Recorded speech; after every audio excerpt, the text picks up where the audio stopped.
Abakurikiye The Bridge TV ndabasuhuje muraho cyane amahoro y'Imana bane namwe turi hano ngo tuganire ku bijyanye no kwiteza imbere tuganire ku bijyanye n'uburyo umuntu yitwara kugira ngo imibereho igomeze kuba myiza kurushaho. Mazina yitwa Martha Niyonshuti kandi turaguhamagarira gukora subscribe nimba utarayikora, share link ikiganiro kugira ngo ugere ku bandi, ibuka kuduha comment kandi reka nkubwire burya biryoha bisangiwe niko umunyarwanda yavuze. Uyu munsi rero waba wibaza ngo nje kukubwira ku biki? Nje kukubwira ngo ukwezi kwa 11 kujya kuragora, kubamo inzara ku bantu twibereye hano mu cyaro, kubera yuko tuba twamaze gutera. Nyuma yuko rero tumaze gutera imbuto twashyize mu butaka, nta bitonore byari byaboneka kuko murabizi abanyarwanda benshi dutunzwe n'ibishyimbo, ibijumba twararimbaguye duhinga twashyize hejuru, mbese hakiyongeraho ko noneho kuri ubu ngubu habaye n'ikibazo. Umuceri warahenze, esanse irazamuka, nyine umuceri urahenda n'ibindi mugenda mwumva kuri social media. Abenshi barya umuceri wa Tanzania nimero 3 na 4, none warahenze, inzara imeze nabi pe. Ntabwo wateka burya umushogoro wonyine ngo ugende uryame. Rero nubwo bidukomereye twibuke ko atari iherezo, ahubwo biduha umwanya wo gutekereza. Urakomerewe none, ukomerewe n'imibereho itoroshye ikugora, ariko wakora iki uwo mu kwa 11 k'umwaka utaha? Kwa 11 k'umwaka utaha situation cyangwa ibyo uri gucamo none atazaba ari nkabyo uri gucamo icyo gihe. Ubundi umuhanga yaravuze ngo igiti uzatema ushaje ugitera ukiri muto, ariko nimba utaragiteye ukiri muto, umunsi mwiza wo kugitera ni none. Uyu munsi watera iki? Igiti uzatema mu minsi iri imbere, kugira ngo rozagere mu kwa 11 k'umwaka utaha ibibazo ufite none atari byo ufite byerekeranye n'ubukungu. Uratangira kwiga usavinga, kwizigamira. Hari abantu twicara twavuga ngo sinakwizigamira, ngo aho twizigamira baraturya, ngo aho twizigamira ngo tujya mu matsinda bakatwambura, ngo ntabwo bagira gahunda mu matsinda and so on, ibintu nk'ibyo ngibyo. Ariko hari uburyo bwinshi bwaje bwo kwizigamira kandi bworoshye. Hari ibyasonerwa by'ikimina cyacu, udashaka kujya mu kimina nyine cyaha iwacu hano hafi mu cyaro aho mubitse umuntu ugasanga yarayariye, wakwizigamira kuri mokashi, wafungura konti yo kwizigamira. Ariko kandi hari n'ibimina rwose by'abantu bizewe, hari ibimina bibamo abantu b'inyangamugayo. Iyo ubundi kibazo gituma tujya mu bimina abantu bakaturya, reka mbivugeho, ibimina byinshi ubu abantu barenda kugabana, bashwane, bajye kwikorera imivure, batwara ihene baziziture n'ibindi. Ariko najya mubwire ngo burya ikintu kibitera, muba mwagiye mu kimina mudafite intego imwe. Iyo abantu bahuriye mu kimina bafite intego imwe, intego zabo zihuye ari zo kwiteza imbere, ntawuvamo ngo yambure undi, ndakurahiye. Bose babikora neza. Umuntu yabona na complication akagira ibibazo, akabura amafaranga, akabibwira abandi kandi bikaba ibintu byoroshye, bakabifata nk'ibintu byoroshye nyine bagafashanya. Ariko nimba warazinutswe kwizigamira mu matsinda bitewe n'amatsinda urimo wabayemo akakubera mabi, tekereza none uvuge ngo ese nakwizigamira hehe? Ndizigamira nkoresheje niba afite simcard ndajya kuri momo nge savinga. Hari ukuntu ujyaho warangiza, reka ndebe telefone yanjye mbabwire ukuntu bigenda, ugashyiramo gahunda y'uko buri munsi cyangwa buri cyumweru bazajya bagukuraho ubwizigame bwawe. Sibyo byo ntiwabigerageza? Nanjye sindabikora, ngiye mfite amatsinda mbarizwamo, mfite amatsinda mbamo. Ariko ndagira ngo mbabwire ngo kugira ngo umwaka utaha nk'iki gihe, nimba ufite ibibazo, wowe uri kunkurikira, nimba ufite ibibazo bya saving, uri kugabura, niba ukorera umushahara ntibivemo. Turi mu gihe abakorera amafaranga make ya nyakabyizi, turi mu gihe akazi nta kariho, nta bantu bari kubaka, nta bantu bari gukora indi mirimo ifatika ni kubagara bifite amafaranga angahe se ntayo. Iyo unyuze bimwe rero kubabwira rero unyuze ku 182 urwego ndava kuri MTN ngiye niyo ngira ujya kuri 5 inguzanyo no kuzigama. Ubu ni uburyo bworoshye. Noneho ukajya kuri rimwe mo cash, warangiza kabiri hari rimwe ni ukuzigama. Yambuze kabiri kuko ari gusaba inguzanyo, ntumbaze nimba nkunda kuyisaba. Hanyuma kuzigama hari ukubitsa, kubikuza cyangwa kuzigama ako kanya. Wahitamo rero kabitemo kubitsa, ndebe icyo bambwira, ushyiramo umubare w'amafaranga ushaka kubitsa cyangwa umubare w'amafaranga ushaka kuzigama. Aha rero habamo na service z'uko ushobora gushyiraho ngo ushaka ko ugakora plan ukavuga ngo buri cyumweru kuri momo yanjye mujye mukuraho amafaranga 2,000.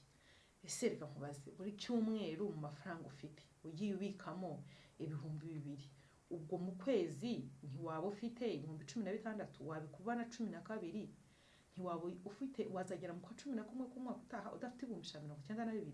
Uko byakosa kose nubwo umuceri uhenze harimo umufuka w'umuceri n'utundi tuntu wakwizigama ku buryo uko ubushobozi bwawe buri. So rero biragoye mw'iyi minsi, ariko nidutekereza hazaza. Ubwo ni uburyo bumwe wajya gufunguza amakonti nabivuze, konti kuzigamira, wajya mu kimino ndetse n'amatsinda bya bindi bizigama, wajya mu bintu bitandukanye. Se kubera icyo utanagura n'inkoko 5 ukazorora mu rugo niba ufite ahantu wazororera, ko bizagera mu kwa 6 zifite amafaranga ukazigurisha ukongera ukagura izindi. Ntabwo ibyo byo bishoboka, si ukuzigama. Ugiye kumbwira ngo hariho abajura bazaziba, ngo hariho ngo ibiryo byazo birahenda, wakorora ubwoko bw'inkoko bushobora kuba butagufata amafaranga menshi, ushobora kugaburira no ku byo ufite mu rugo. Urambwira ngo ntibihagije, ariko ndabona ibyo guha inkoko gute. Uko byagenda kose, umuntu uteka kawunga, umuntu uteka umuceri, umuntu uteka ubugari, ntabwo bibura gusigara mu isafuriya. Umuntu uteka dodo ntabwo abura kugira ibibabi bya dodo atatetse bisaguka. Ibyo byose ni ibiryo by'inkoko kandi inkoko ikabirya. Iyo ugize ibyago urunyanya rukabora ntabwo urujugunyura inkoko. Ndagira ngo nkubwire ngo rero wakwizigamira. Ikindi ni ugukora utuntu duto abantu bagenda bapinga. Ari utuntu abantu bapinga, ubwira umuntu ati kora akarima k'igikoni, ugire dodo. Kora akarima k'igikoni karimo igitunguru, kora akarima k'igikoni karimo ikintu kiniki. Reka nkubwire biriya bintu hari igihe kigera bikavamo amafaranga. Hari umuntu wansangije ukuntu nanjye njya kuzisoroma y'izo dodo. Yahinze dodo mu karima gato rwose, ariko yambariye amafaranga yakuyemo usanga ni menshi. Harimo ntarita abantu tugira tukeza dodo. Ndabwira abantu bo mu cyaro, abo mu mijyi bo baba bari kuzigura ntabwo bazihinga. Ukeza dodo ngo ariko ngo uhambona ngiye kugurisha dodo, uzazimpe nzikurangurire nzicuruze. Wari uzi ko nabishobora? Ngiye nazicuruza. Ukeza dodo zakavuyemo 2,000. 2,000 wabiguramo ibiro 3 by'umunyu. Ibiro 3 by'umunyu wabiteka ukwezi. Umunyu utetse ukwezi wawukura muri dodo. Ugatangira ngo ariko ngo umuntu wambona ngiye kugurisha dodo, ko yakubona ugiye kuzigura. Reka nkubwire, twige gushaka amafaranga ahantu hose mu nzira nziza nzima zose zishoboka wakoresha kugira ngo ubone amafaranga. Please zinyuremo ntawe ukwiye kuguseka, zinyuremo ntawe ukubuza, zinyuremo ntawe ukureba nabi, zinyuremo izo nzira zose. So rero kuri The Bridge TV hakunda guca abagabo aribo bavuga.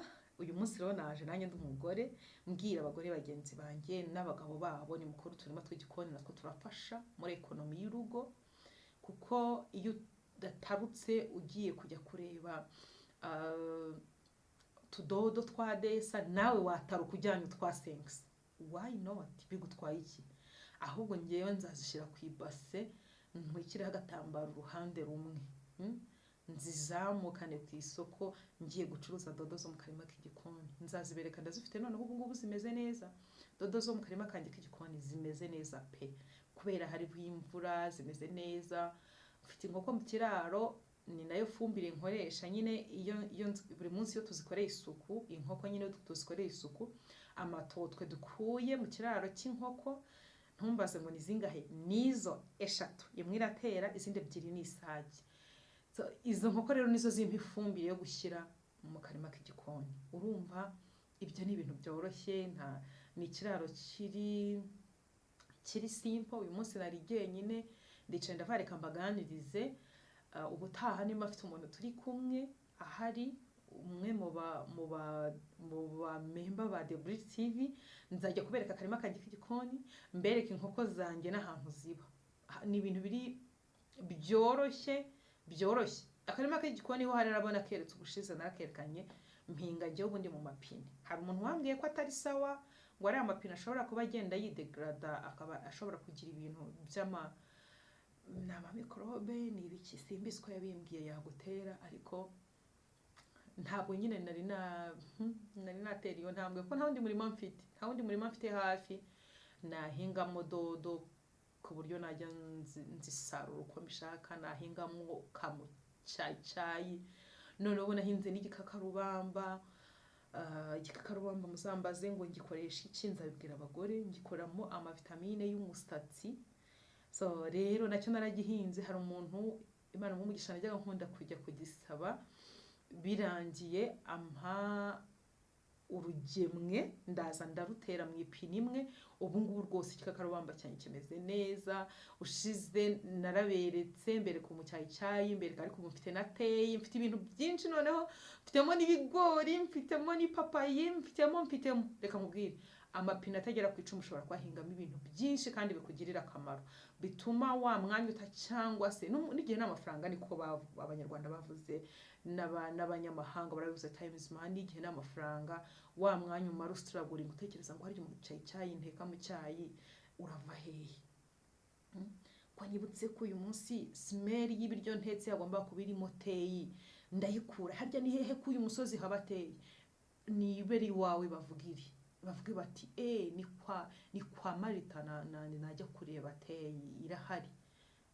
Buri muntu wese ariko yanabikora akayigira, si ngombwa ko uba ufite akarima. Nabivuze ngo uhinga mu ipine, kandi amapine araboneka, umuntu arayagura. Ujya ku igaraje, baba bashaka kuba bafite amapine ashaje avuye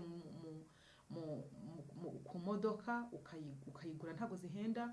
Warangiza ugashyira umuntu udoda inkweto akagukatiraho umuzenguruko wo hejuru ku ruhande rumwe, kugira ngo ujye uhingamo byoroshye. Nyine ushyiremo igitaka ribe rinini, ribe rigari, nzabibereka. So rero turagushimiye wowe wakuri iki kiganiro kugeza kuri uyu mwanya w'umusozo, kandi turagusaba ngo biryoha bisangiza abandi. Nimba ari n'ikindi utekereza ko nakuganirizaho, naza nkakikuganirizaho. So Imana ibahe umugisha, mugwize amafaranga aganjemo kubaha Imana.